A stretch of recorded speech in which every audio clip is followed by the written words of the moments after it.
ukuthi siqonde ukuthi thina senziwe ngomfanekiso kaSimakade.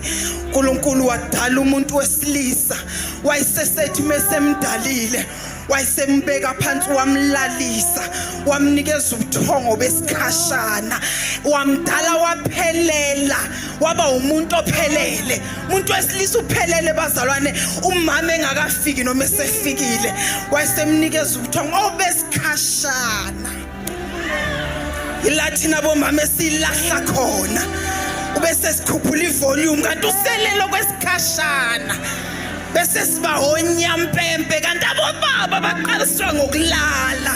Lento yokuthula ikubo, akathule ngoba engazi, akathulanga ngoba engenampendulo, kodwa wafundisa ukulala ngoba bayahlaziya ngaphambi kokuthi baphendule.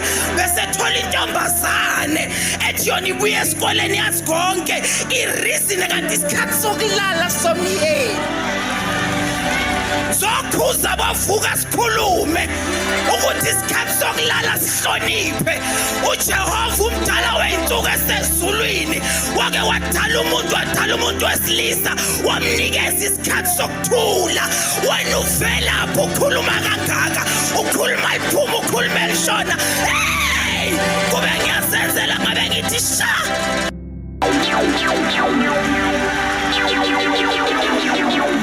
Kube ngiyakwazi ngabe ngithi sha.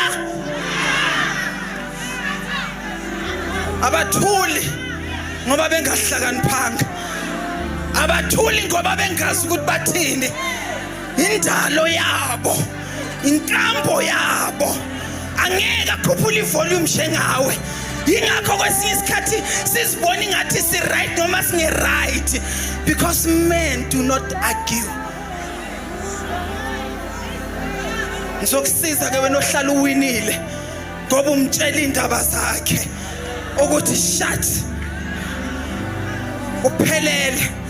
uphelelisiwe ngalesa sikhathi esalele.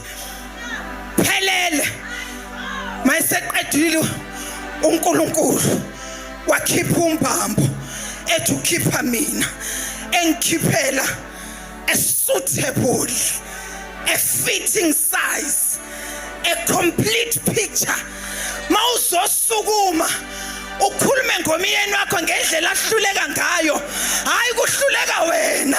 Angithi size yakho, angithi uwe ×2. iBhayibheli lithi niyoba nyamanye.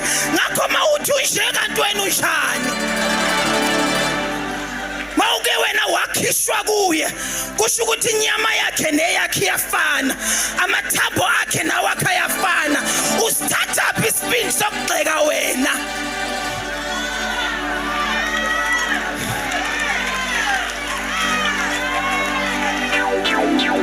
Usuvule nepolice station ekhaya kini ngoba uyoreporta wena. Mawuyoreporta umyeni wakho uyoreporta wena ngoba wena wakhishwa kuye kwathi ukulingena ukufanele.